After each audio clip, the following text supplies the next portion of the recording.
Hoy en día vemos en muchas iglesias a gente retorciéndose en el suelo, convulsionando y hablando en un lenguaje ininteligible para los demás. Quienes defienden estas prácticas nos dicen que se llevan a cabo por obra del Espíritu Santo. Algunos incluso afirman que quienes no hablan en esas nuevas lenguas no son verdaderos creyentes al no estar llenos del Espíritu. Sin embargo, en Efesios 1 versículos 13 y 14, Pablo escribe que, estando en Cristo tras haber oído la palabra de verdad que es el Evangelio de nuestra salvación y habiendo creído en él, fuimos sellados con el Espíritu Santo de la promesa, que nos es dado como garantía de nuestra herencia hasta la redención de la posesión adquirida de Dios, para alabanza de su gloria. Esta promesa parte de la elección del Padre que nos escogió en Cristo antes de la fundación del mundo para ser santos y sin mancha delante de Él, tras el perdón a través de la sangre de su Hijo, según Efesios 1:4, y nos fue revelada desde el Antiguo Testamento por medio de profetas como Isaías o Ezequiel. Y en concreto en Joel 2:28 se nos revela que tras el perdón de Jehová al pueblo, sería derramado su espíritu sobre toda carne, tal y como ocurrió siglos después en Pentecostés. Por lo tanto, este sello del Espíritu es una marca interna de que Dios es dueño de su pueblo.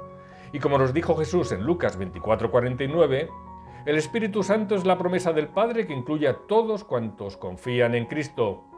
El cumplimiento de esta promesa ya consumada nos garantiza que Dios nos dará posesión de esa herencia final, siendo el Espíritu un anticipo de esa gloria que nos aguarda. Como se nos relata en Hechos 2:4, cuando el Espíritu Santo llegó el día de Pentecostés, los allí presentes fueron llenos del mismo y comenzaron a hablar en otras lenguas, según el Espíritu les daba que hablasen. Lucas, como autor del libro, utiliza la palabra griega glosa, que hace referencia a las lenguas vernáculas, es decir, a las lenguas nativas o propias de cada país de origen de los que fueron destinatarios del derramamiento del Espíritu. Este milagro de poder hablar en diferentes idiomas fue usado por Dios para que todos los que estaban presentes pudieran entender lo que los apóstoles estaban predicando sobre el Evangelio, ya que muchos venían de otros países. De esta manera, al regresar a sus respectivas tierras, podrían difundir el mensaje recibido. En resumen, no hagamos caso a quienes nos atemorizan diciendo que si no hablamos en lenguas que nadie entiende en oración o en un culto, no estamos llenos del Espíritu Santo y por ello aún no somos verdaderos creyentes. No nos veamos obligados a forzar algo absurdo por ese temor o para pretender conseguir un poder que parece que otros tienen para sentirse empoderados y hasta hacer milagros.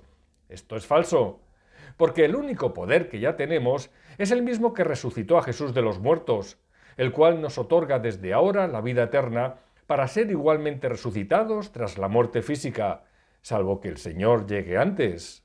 Amén.